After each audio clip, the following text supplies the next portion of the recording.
logged in, but if I wasn't logged in already, a screen would come up where you would type in your email address, and that would be your WRP email address and your password. If you forget your password, you and I have to communicate because they send me the link, the number that you type in instead of you. So if you ever want to change your password or you forgot it, make sure I know that's what you're doing. So when I get the email from Microsoft, I can send it on to you.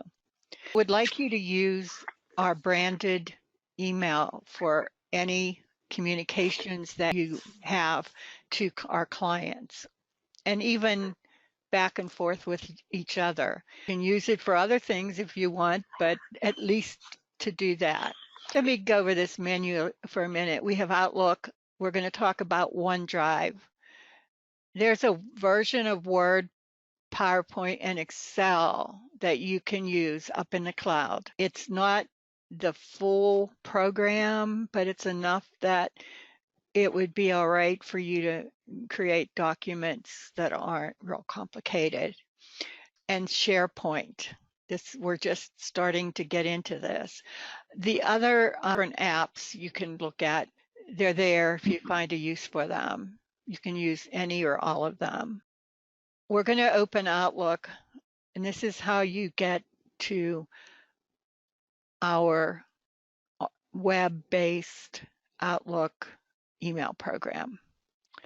It's set up like a lot of the online programs. You have your folders and your emails, and I set my page up so that I view each email over on the right. Now, if you go up here to settings and go under mail, there's all kinds of different views that I have my reading pane show on the right. You can have it show on the bottom. You can have it not show at all. So play around with this setting option that's right here at the top and personalize it or customize your email viewing. And you won't be changing anyone but yours. That's important. Microsoft thinks that we should be using something called Focus, and it would be right here.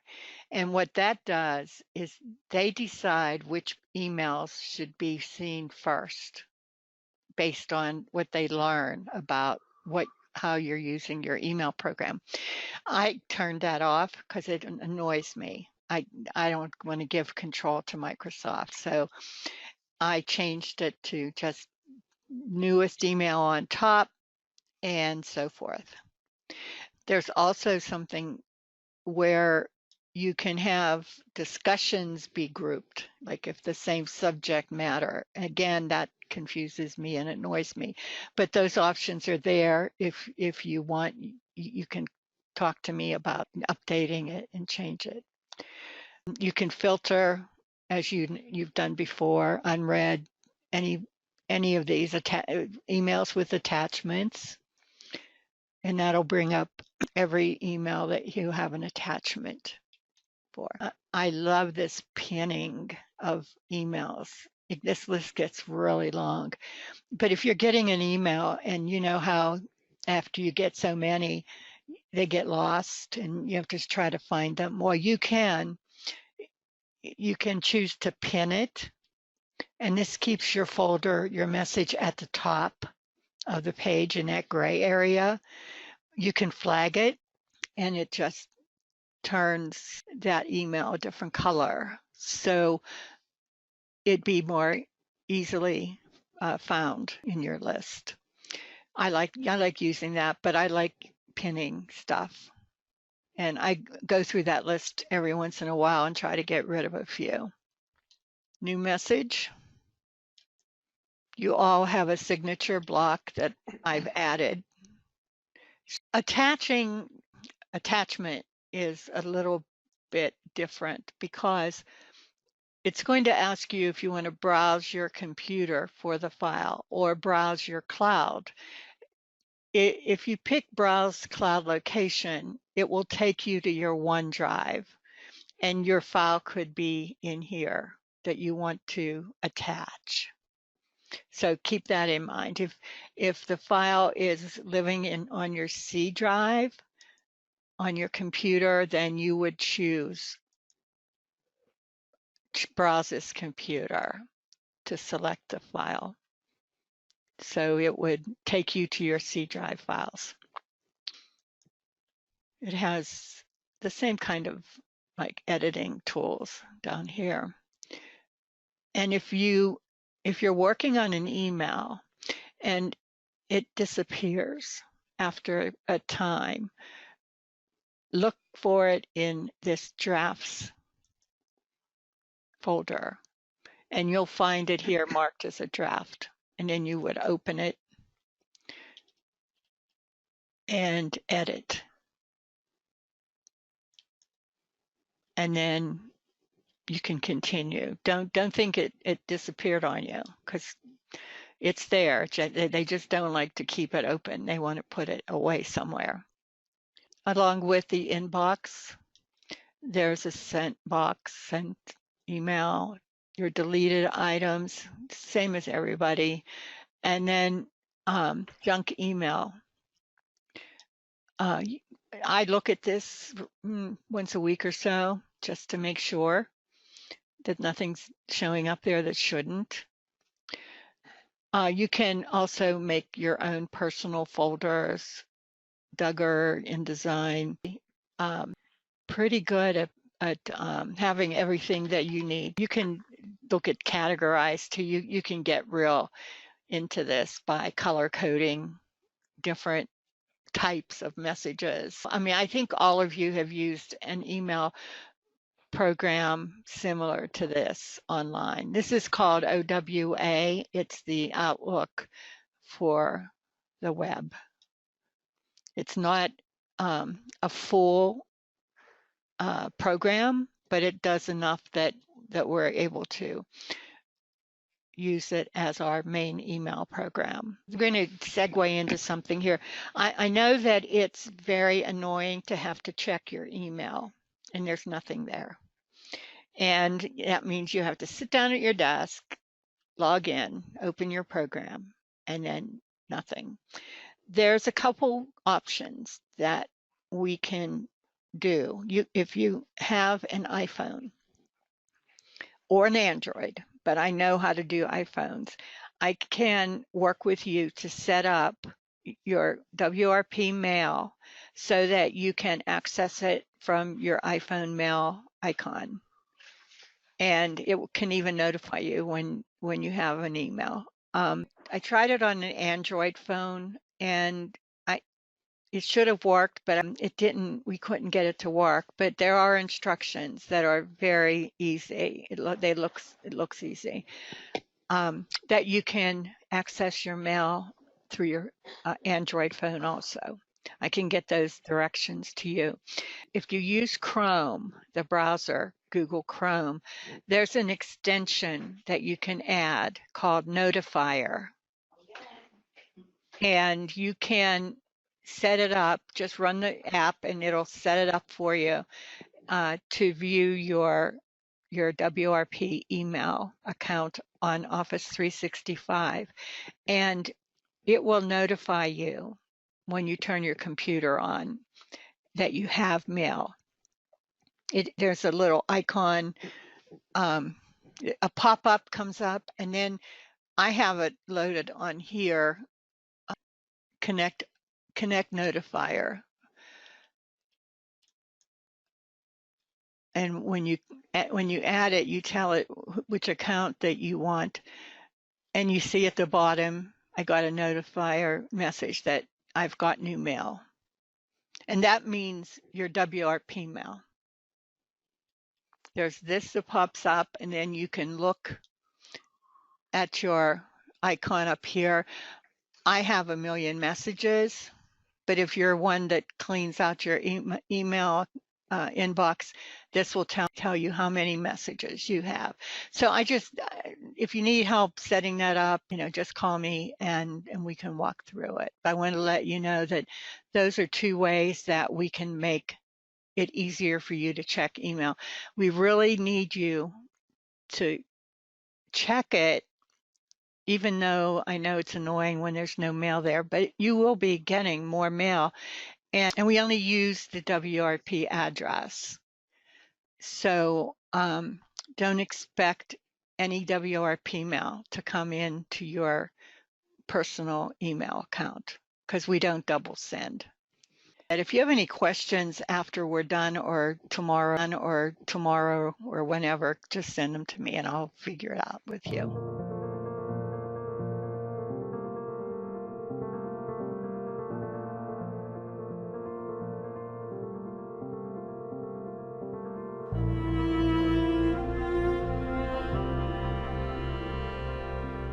This is your personal storage space in the cloud. I think you have 2 terabytes and it's only seen by you. So you can keep personal stuff. I have a personal folder here. This will come blank and you can set up your own folders however you want. You go to new and then it gives you a folder option. And set it up by client, by any way it will work for you. But we really would like to have all your WRP files saved up here rather than on your laptop. The process is you can do a new Word document, and if you do it from right here or up in the cloud, it will automatically save it to your OneDrive, just saves by itself. Now, if you have a file that's on your computer, because for whatever reason you started it at your computer level, you would then upload it. And I know that you probably should pick your folder that you want to upload it to, and then click here. And you can do a file or a whole folder. So what it does, it takes you to your C drive and you select a file that you want to upload. And it'll say uploading one item here. And it's here. So it's pretty easy to upload. And you can download just as easily. If I pick a file and I say I want to download it, I probably should pick something that's not video. That would be good. Let's pick one of Dave's. If you download it and you make a change to it, it saves the change back up to where you downloaded it from. When you're using a cloud file manager, the purpose is that you have one file and it lives right here, and that's the only copy that you have.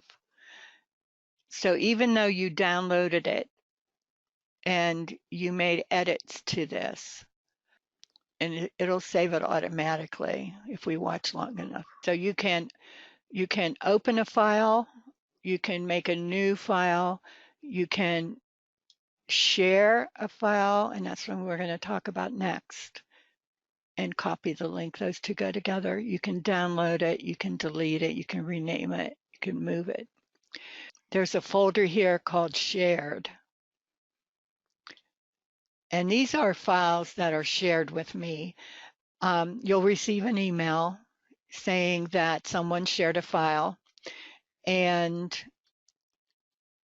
for whatever reason, all of them go to this one folder. Now in Google Drive, you can actually move these links and categorize them or put them where you can find them.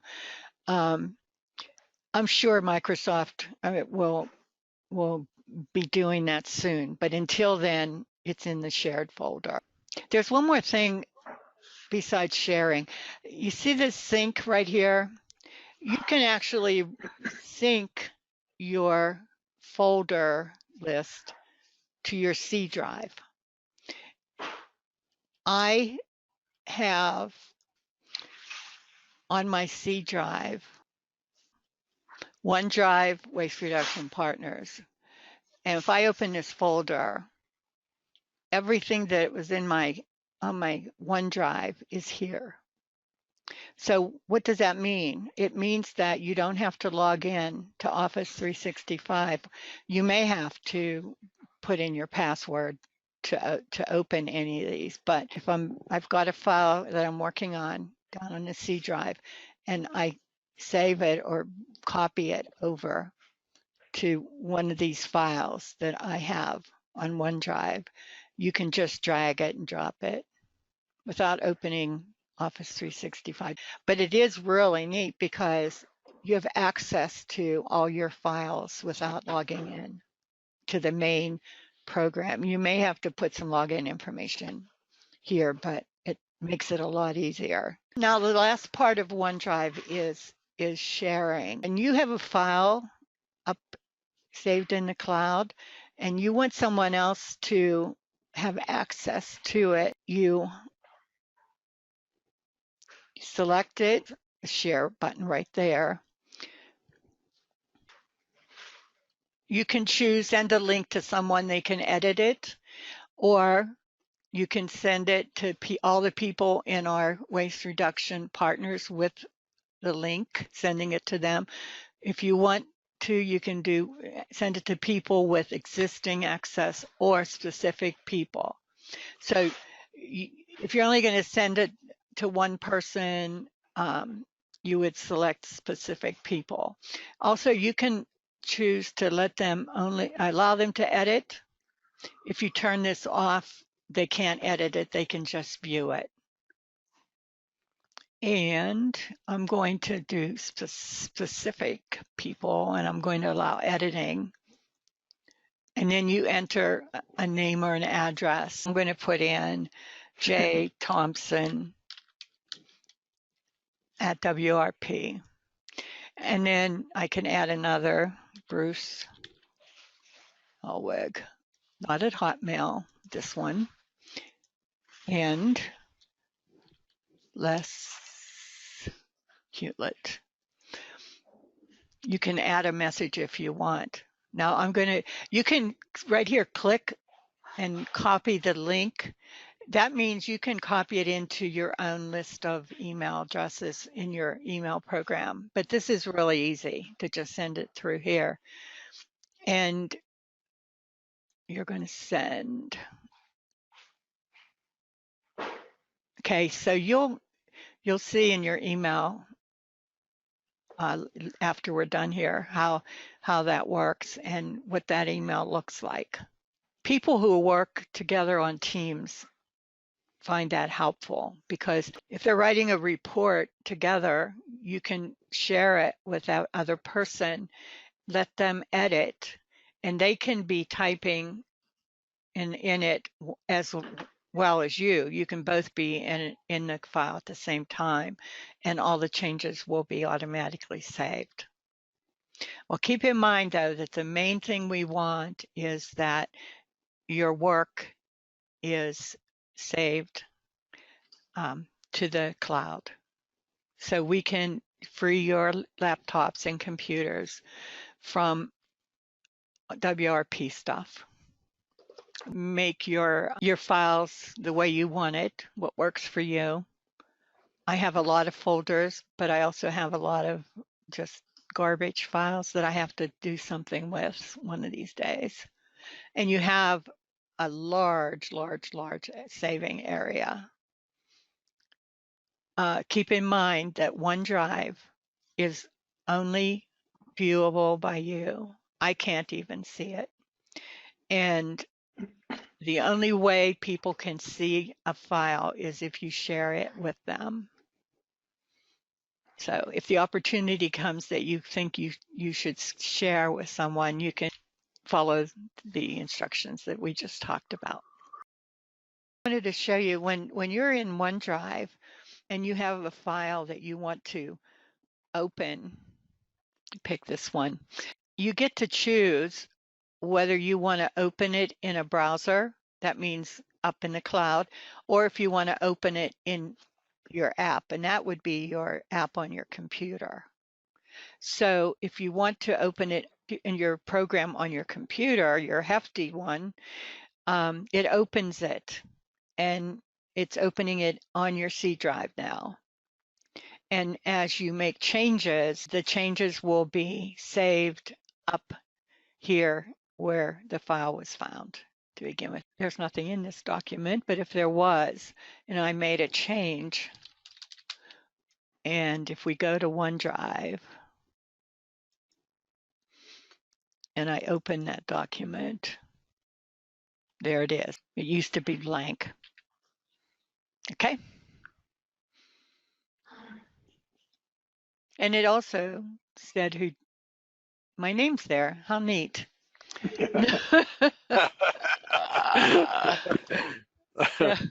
And I'm logged in here as Terry. I have this account, this webinar account is set up under my name and my email address, but I guess Terry got tired of being D. Hannick.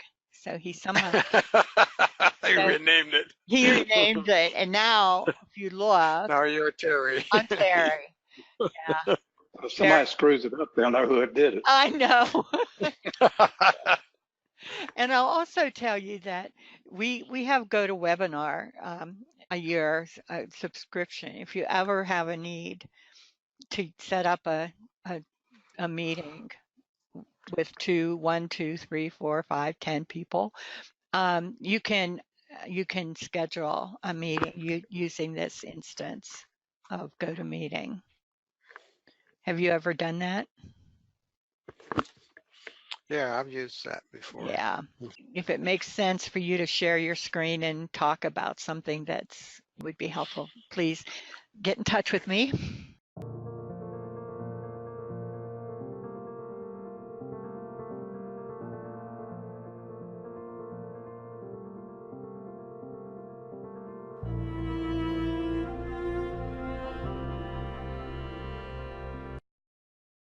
These are the sites that I'm allowed to view.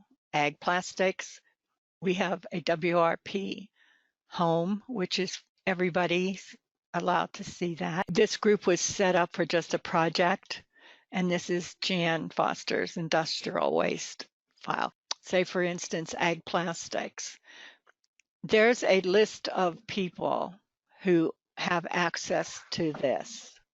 It's done by groups of people. Anyone who works with Jan Foster on the Ag Plastics will see that option when they log into SharePoint, and they can access this. They can see all the files. So these are not personal. Other people are able to view them. They use a photo library also. These are little modules that we can add to design like an intranet site. Like I said, probably none of you will be able to view this because by invitation only. Here's our WRP home page.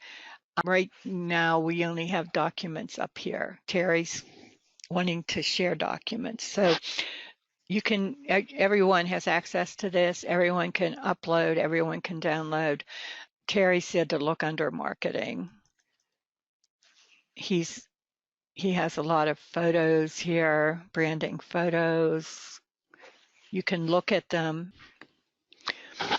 and you can look through what kind of files that are up here for you. I'm not real in tune with this. Terry has done most of the work on this. You can upload to this site. You can share, same as before. You can sync this to your desktop, and you can download to it. This is not something that we bought the program for, but it's been added. But if you hear someone say, okay, that file's up on SharePoint, this is where they're talking about.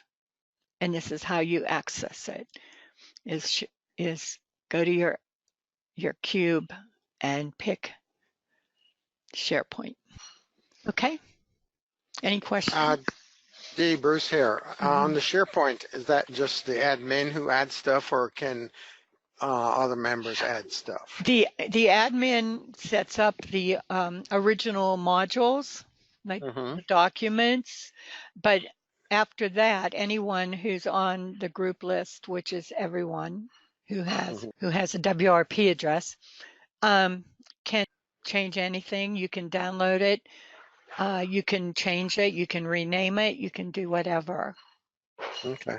We could add a folder if, certain Yes. things we wanted to share with everybody. Yes, right. Okay. Now, Terry says, do not delete anything. No. He said that's his only fear, is that you don't want it deleted. Right. But yeah, you'll hear more about this. And again, you can sync this SharePoint file, these files, to your desktop or laptop. Now, when you do that, you're not actually using a lot of space on your computer, because all you're going to be having on your computer are links to files. So that by syncing it doesn't mean that you're blowing up your hard drive. You can use the Word and Excel and PowerPoint. I find that some of the things I want to do, I can't do up in the cloud. So it's not a full program, but it's enough for most people to make use of it, and it works well. You could use the one that you have on your laptop and then just upload it too, right? Yes, yes. Or if you're synced, you can just copy it over to your folder, and it'll go up there automatically. Right. Yeah. Okay. Well, you'll have two. You'll have OneDrive and SharePoint, but you'll probably be uploading your files to OneDrive.